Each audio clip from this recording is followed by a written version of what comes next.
Purest of the pure Shiva consciousness. और उस pure consciousness को जब तुम अपनी कॉन्शियसनेस के साथ मर्ज करोगे तो वाइब्रेशन बदलेगी कि नहीं बदलेगी?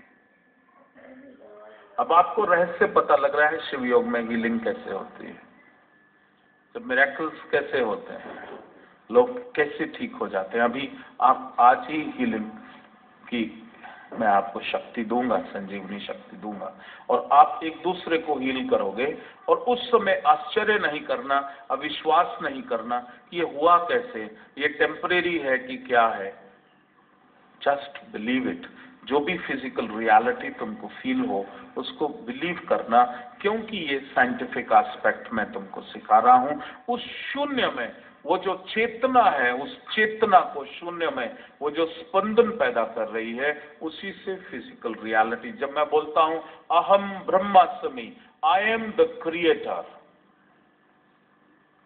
मैं ही पर ब्रह्म हूं, वेदों का ज्ञान ये गलत नहीं है। लेकिन ये जब उसको, ये शून्य का ज्ञान, उस चेतना का, उस इनफाइनाइट का, उस एब्सोल्युटली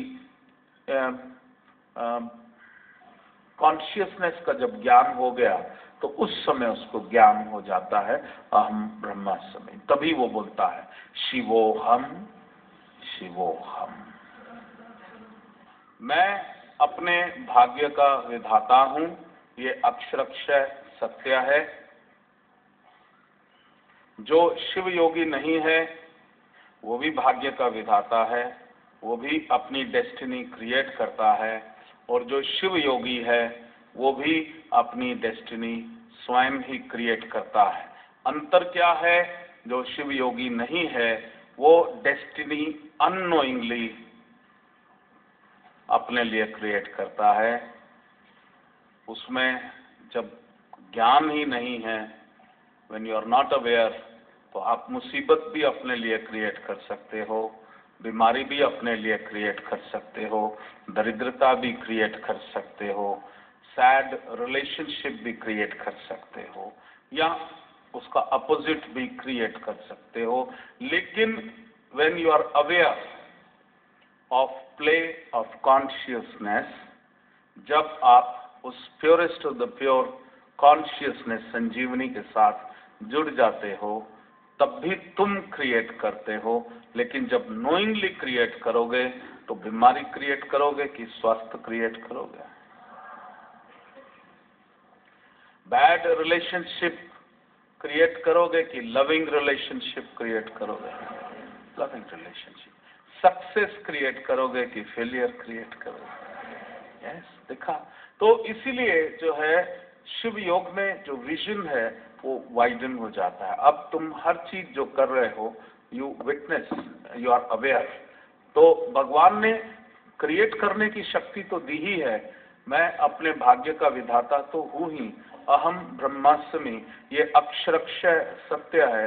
लेकिन पहले मुझे ज्ञान नहीं था, तो अज्ञानता में कर्मों के उससे वशीभूत होकर के मैं ही अपना बैरी मुआ, सिद्धों ने जो बताया, सबसे बड़ा बैरी मैं ही स्वयं का बन जाता हूँ। लेकिन जब मैं साधना करता हूँ, अपने आप को प्योरीफाई कर लेता हूँ, जब संचित कर्म मैं डिसॉल्व कर लेता हूँ, तब मैं वही क्रिएट करता हूँ जो मुझको चाहिए। तो शुरुआत जो है शिव योग की, तुम चाहते क्या हो, क्योंकि अब तुम क्रिएट कर सकते हो, इसलिए ज्ञान होना बड़ा आवश्यक है। इसके ऊपर समय लगाना बड़ा आवश्यक है। अननोइंगली जब आपसे पूछा जाए तुम चाहते क्या हो, तो तुम्हारे वो माइंड में, कॉन्शियस माइंड में ही खाली ना रहे, वो तुम्हारे सबकॉन्शियस में भी रहे, और वो तुम्हारी ट्रांसफर कहाँ हो जाए?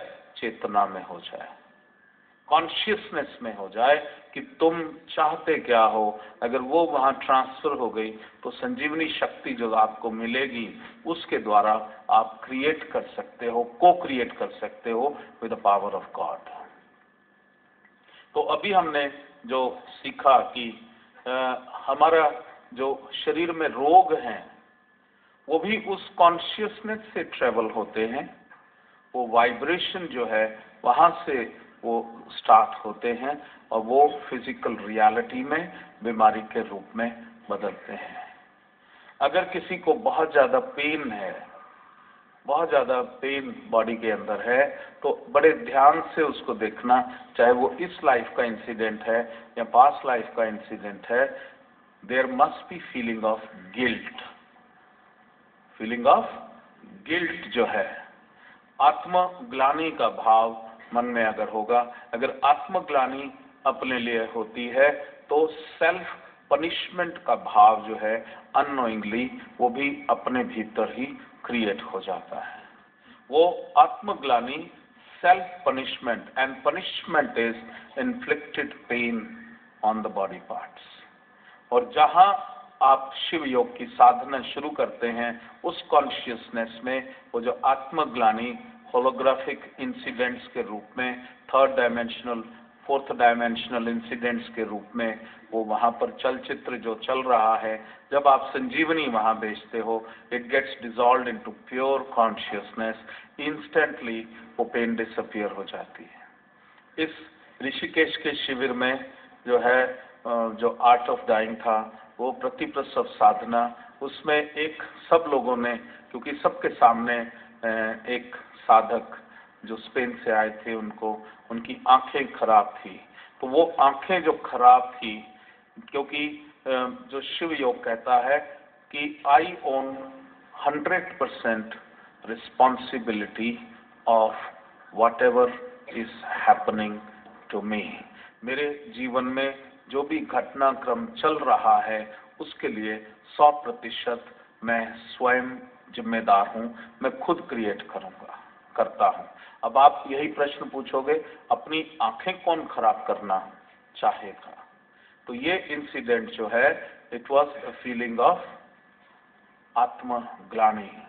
वो जो अम्मा जब वो प्रतिप्रसव साधना में गई तो उसकी इस लाइफ के इंसिडेंट्स और पास्ट लाइफ में उनका एक एक्सीडेंट हुआ था गाय के साथ और गाय अंधी हो गई थी, एंड शी फेल्ट कि she is responsible to make that cow blind. और एक feeling of guilt and feeling of fear कि ये गाय मुझे माफ नहीं करेगी, हालांकि उसने अपने जीवन काल में उसकी बड़ी सेवा करी थी, इसलिए उसको मौका मिला प्रतिप्रसव साधना करने का और उस इंसिडेंट को रिलीज करने का। तो वो जो है, अब जो मैंने प्रश्न पूछा कि आंखें खराब हैं, हर साल नई सेल्स आंखों के आ रहे हैं, तो वो खराब ही क्यों आ रहे हैं? वो खराब इसलिए क्योंकि वो जो शून्य है, जो आपका शरीर के अंदर जो एम्प्टी स्पेस है, उसके अंदर उस कॉन्शियसनेस में the play of consciousness, the consciousness is always dancing, always playing. तो वहाँ जो है एक मूवी जो है, डिफरेंट डायमेंशनल मूवी, आपके लिए मैं थर्ड डायमेंशन नाम लेता हूँ, लेकिन वो रियलिटी में एक्चुअल में वो चल रहा है, वो इंसिडेंट्स और कई हजार जन्मों के वो डिफरेंट इंसिडेंट्स जो हैं वो वहाँ पर वो ट्रेवल कर रहे हैं और वही वाइब्रेशन क्रिएट करते हैं, वही वाइब्रेशन एनर्जी क्रिएट करती है और वही एनर्जी जो है फिजिकल रियलिटी को क्रिएट करती है। हमारे भारतीय शास्त्र और जो सिद्धों ने एक एक कथन कहा है, वेस्ट ने भी हमारे शास्त्रों के साथ उन फिलॉसफी को पढ़ के उन्होंने ब्यूटीफुल लैंग्वेज में उसको किया। एक किसी ने बोला, you become what you think about. एक किसी बहुत ही अच्छे वेस्टर्न व्यक्ति ने बोला, you become what you think about. और दूसरा किसी और ने बोला, I am sum total of my thoughts. जो मेरे भीतर के विचार हैं वही मैं स्वयं हूँ। हालांकि उन विचारों को ये नहीं पता कि किस विधि से उन कार्मिक फैक्टर्स को डिसॉल्व किया जाए जिससे मेरे विचारों में स्वतः ही रूपांतरण हो जाए, क्योंकि कॉन्शियसली फोर्स करके against flowing the current you can not change your thoughts. Let us face it the reality. पुस्तकों में लिखा है, change your thoughts, change your feelings you can not change it. वो इसलिए क्योंकि उस कॉन्शियसनेस में वो जो उसको हम हमारी भाषा में बोलते हैं कार्मिक फैक्टर। कार्मिक फैक्टर जो है उसको इंग्लिश में हम कहते हैं द साइकिक इम्प्रेशंस।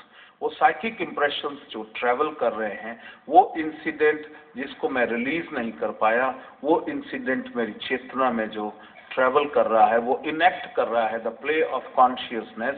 वो प्ले, वो ड्रामा, वो कंटिन्यूअसली वो रिदम ऑलरेडी वो चल रही है, बार बार चल रही है। क्योंकि जब भी आपको कभी मौका मिलेगा प्रति प्रसव साधना करने का, तो इसमें भी आप लोग अनुभव करोगे धीरे धीरे वो जाति स्मरण होता है। वो जो घटनाएं हैं इस लाइफ की या पास्ट लाइफ की जो रिलीज नहीं कर पाए, वो इतना स्ट्रांगली इम्प्रिंटेड हो जाती है हमारे चेतना के अंदर कि वही जो है it converts into a physical reality. अभी एक अम्मा मेरे को मिली और उसने कहा पता नहीं क्या हो गया, मेरे घुटने और टांगों में जो है पेन, कमजोरी आ गई, मतलब मैं उठ नहीं पा रही, उठती हूँ तो बैठना वो दिक्कत हो रही है। उनका कोई इंसिडेंट हुआ था उनका फैमिली में जहाँ पर कोई प्रॉब्लम आई थी गवर्नमेंट के साथ एंड दे फेल्ट हेल्पलेस। तो वो जो अम्मा ने इमोशनली उसको फील किया, वो उसने अपनी कॉन्शियसनेस में वो ट्रांसफर कर दिया। Because I saw at the front she was putting up a very brave front, but reality जो है consciously you put a brave front, लेकिन अंदर जो है एक फीलिंग ऑफ हेल्पलेसनेस वो ट्रांसफर हो गई उस चेतना के अंदर। तो जो इमोशंस हैं, one is you will not cry, I will not cry, I will laugh very much, but inside my emotions are weeping and crying।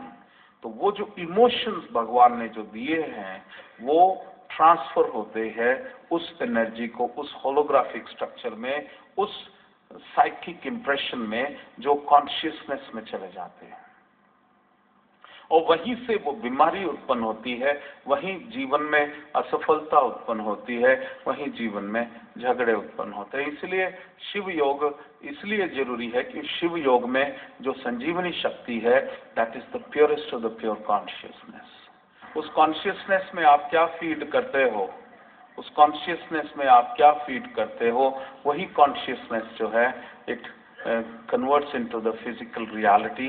तो वो मेरी वेदों की बात नहीं अगर सुननी, हमारे सिद्धों की बात नहीं सुननी, तो आइंस्टाइन का फार्मूला E=mc², इसको तो प्लीज मान ही लो।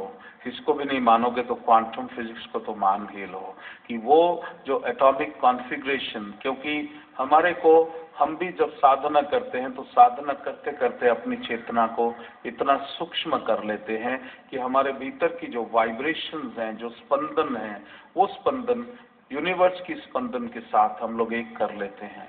और वो जब वो एक हो जाती है, हम सब कलेक्टिवली यहाँ बैठे हैं, तो जब वो एक स्पंदन हो गई तो आप भी पार्ट ऑफ दैट यूनिवर्स हैं, आपकी भी वो स्पंदन एक हो जाएगी। उसका एक उदाहरण ये है कि आप जब भी कभी बैठते हो अनेक विचार आते हैं। इस हॉल में बैठे हुए आप खूब मेहनत कर लेना, 100 बातें सोचने की चेष्टा करना, आप कुछ और सोच ही नहीं सकोगे, माइंड ब्लैंक होगा, या जो मैं कह रहा हूँ वो आपको फील होना शुरू हो जाएगा, हो रहा है कि नहीं हो रहा। तो ये कुछ भी नहीं है, it is the universal consciousness, it's a play of consciousness. और शिव योग साधक जो है इस चीज का अभ्यास start from your home, charity begins from home, ये चीज ध्यान रखो। अब इस चीज को तो आपने मानना शुरू किया ना कि बीमारी स्वयं क्रिएट करते हैं, यस और नो? 2012 का समय जैसे जैसे बढ़ रहा है, पृथ्वी की चेतना थर्ड डायमेंशन से फोर्थ डायमेंशन में प्रवेश कर रही है। ये वो समय है जिसमें कुछ समय की साधना ही कई गुना फल देने वाली है। कई हजार युगों के बाद ये समय आया है।